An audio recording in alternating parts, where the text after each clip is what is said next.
Selamat pagi adik-adik sahabat belajar, peserta didik kelas 9 SMPK Frater Makmur yang terkasih. Salam jumpa lagi bersama saya, Polikarpus pada SPD, pada pembelajaran matematika pada hari ini. Semoga adik-adik semua dalam keadaan sehat. Harapannya semoga kita semua dapat dijauhkan dari penyebaran virus corona yang saat ini melandai dunia. Nah, adik-adik sahabat belajar yang terkasih, untuk pembelajaran hari ini saya akan menjelaskan materi lanjutan yang berkaitan dengan bangun ruang sisi lengkung. Nah, sebenarnya materi ini adalah materi lanjutan dari bangun ruang sisi datar.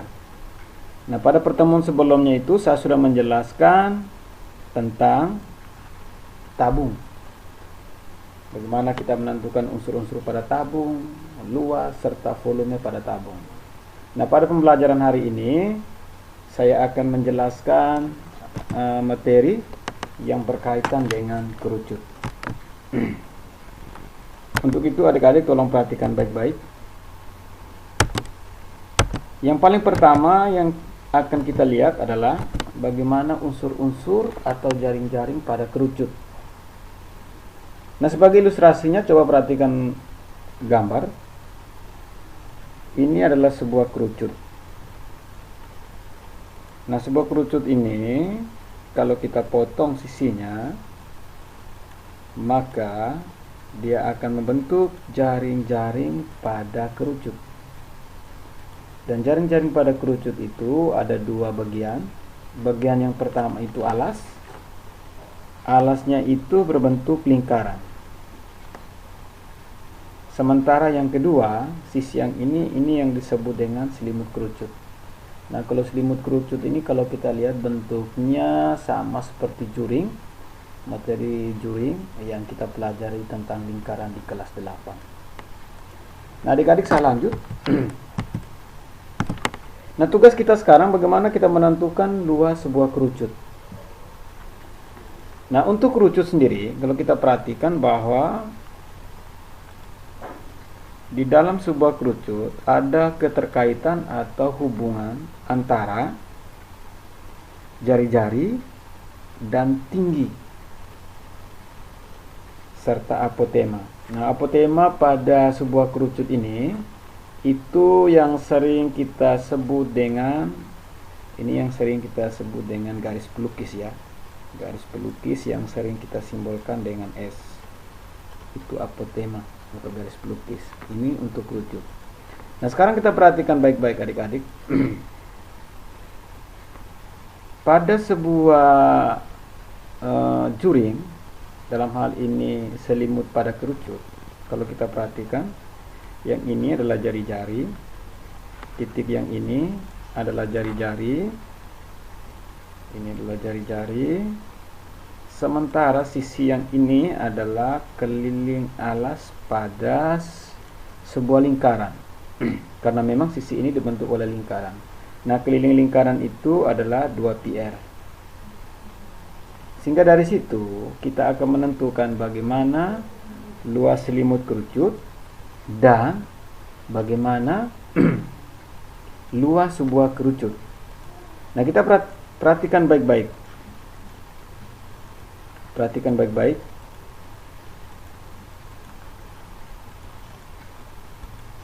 Dari ilustrasi tadi atau dari gambar tadi kita dapat tentukan yang paling pertama bagaimana kita menentukan luas selimut kerucut ya. Nah, untuk mendapatkan selimut kerucut kita kembali ke materi kelas 8 berkaitan dengan juring. Maka kita menggunakan perbandingan luas selimut kerucut per luas lingkaran sama dengan luas lingkaran per keliling lingkaran.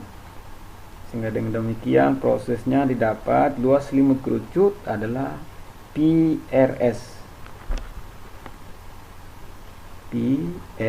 atau PSR. R itu sendiri adalah jari-jari, S itu adalah garis pelukis, sementara nilai P itu bisa 3,14, bisa juga 22/7. Terus yang kedua, luas kerucut itu sendiri adalah luas lingkaran ditambah dengan luas selimut kerucut. Nah, luas lingkaran itu kan PR kuadrat ditambah dengan luas selimut kerucut. sehingga rumusnya adalah PR kuadrat tambah PRS, atau biasanya sering ditulis, biasanya kalau saya mau tulis bahasa rumusnya adalah PR dikali dengan R ditambah dengan S. Nah, S itu sendiri adalah garis pelukis. Kalau kita mau uraikan luas lingkaran sendiri, selimut kerucut sendiri juga tidak apa-apa. Nah, baik adik-adik, setelah kita menentukan luas selimut kerucut dan luas permukaan kerucut secara keseluruhan, nah sekarang bagaimana tugas kita menentukan volume pada kerucut. Nah, perhatikan baik-baik. Saya membuat sebuah ilustrasi. Ini sebuah tabung yang diisi penuh dengan air ya. Ini kerucut kosong. Nah, tugas kita sekarang bagaimana kita menuang air dari tabung ke dalam kerucut. Perhatikan baik-baik, ini tuangan yang pertama. Tuangan yang pertama dia akan penuh. Iya. Akan penuh, tetapi air dalam tabung belum selesai. Bagian pertama. Bagian yang kedua, kita juga akan tuang. Ya, perhatikan. Nah, dengan demikian penuh. Berarti 2 kali tuang, 2 bagian. Tugas yang kita yang ketiga,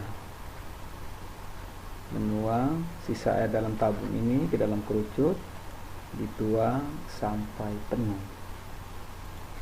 Nah, dengan demikian dari ilustrasi sederhana ini kalau kita lihat bahwa ternyata air yang di dalam tabung ini kalau kita pindahkan ke dalam kerucut, maka sepertiga bagian dalam tabung ini akan terisi penuh pada sebuah kerucut. Nah, ilustrasi ini dapat kita tarik kesimpulan bahwa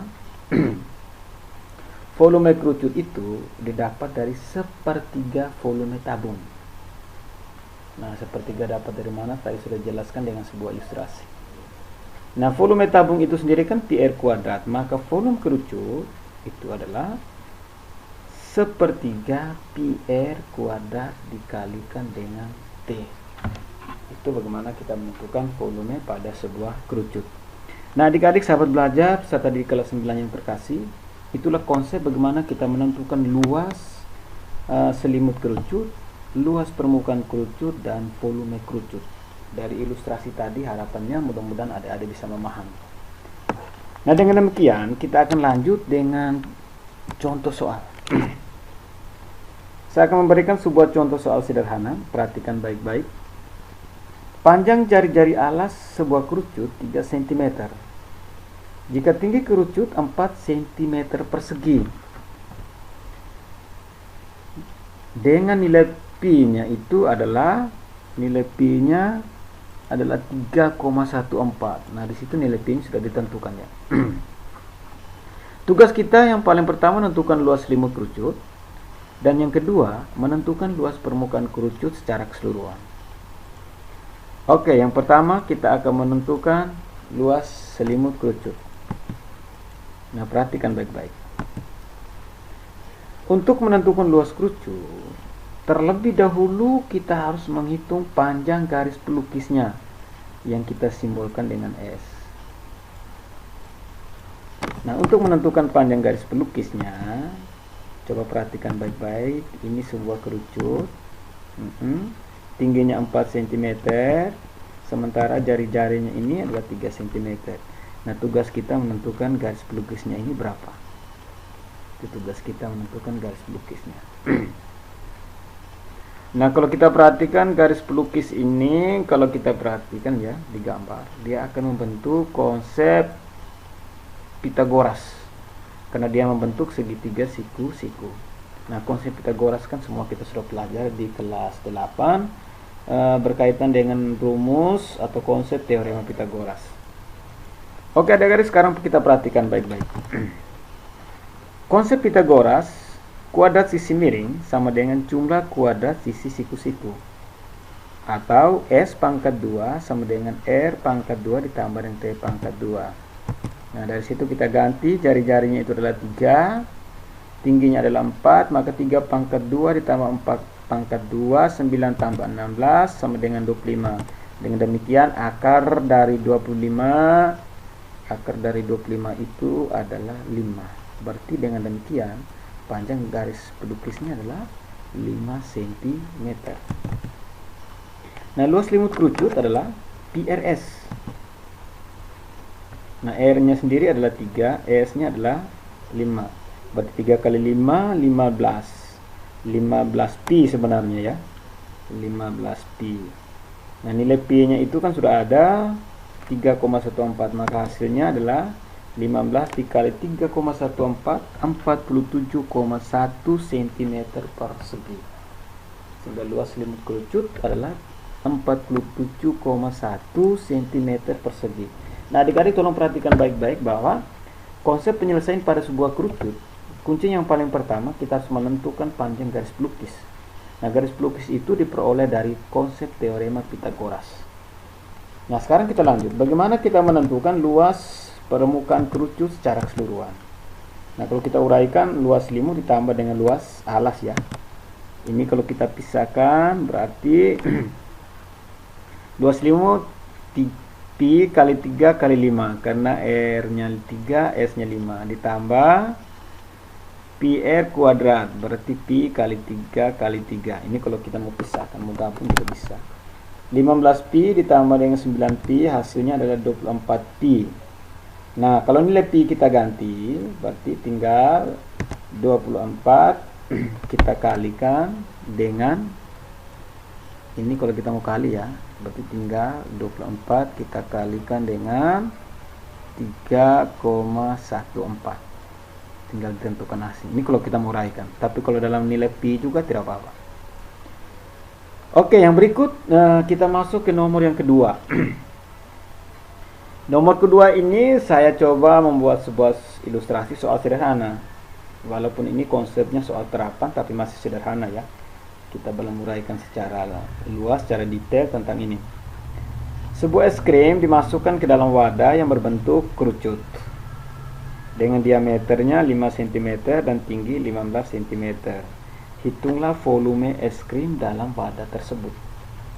Nah, perhatikan baik-baik adik-adik.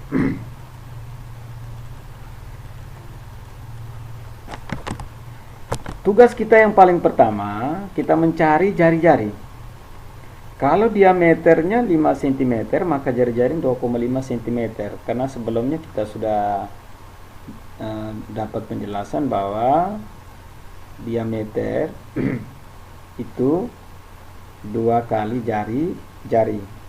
Atau jari-jari itu sendiri didapat dari setengah kali diameter. Berarti secara sederhana kita bisa buat kesimpulan bahwa diameter dan jari-jari, diameter lebih panjang. Nah, kalau diameternya 5 cm, maka setengah dari 5 itu adalah 2,5 cm. Terus yang berikut tingginya itu adalah 15 cm. Nah, tugas kita sekarang menentukan volume. Nah, rumus volume pada sebuah kerucut adalah 1/3 pi R kuadrat kali T. Nah, tugas kita kan tinggal substitusi atau menggantikan jari-jarinya 2,5 kuadrat berarti 2,5 kali 2,5 kali 15. Nah, ini kalau kita buat penyelesaian 3 dengan 15 ini kan bisa kita coret ini. Bisa kita coret 15 bagi 3 kan 5.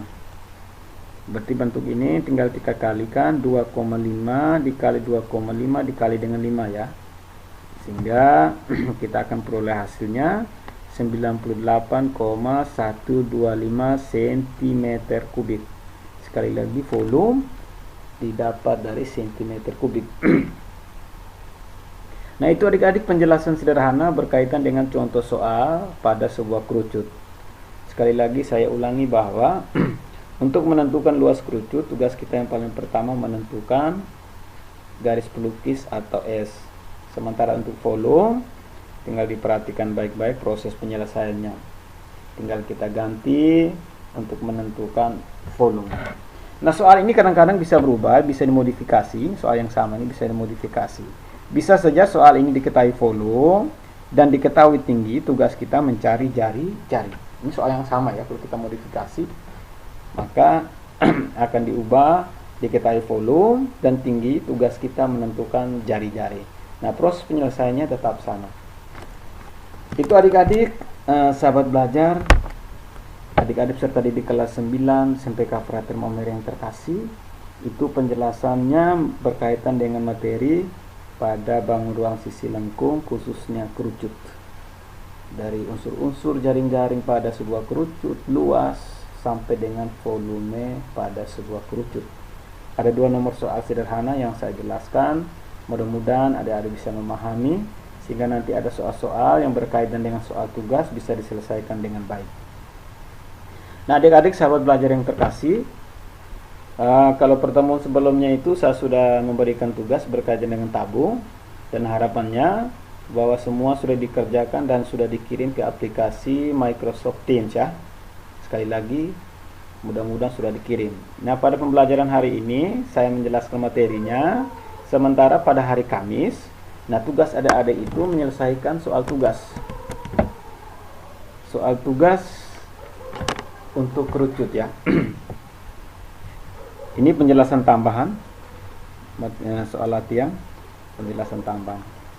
Tugas yang pertama, tentukan luas permukaan dan volume dari bangun tabung berikut. Sorry, ini bukan tabung ya, sebenarnya bangun kerucut. Tugas kita menentukan luas dan volume dari bangun kerucut berikut. Tugas kita ada A, B, C.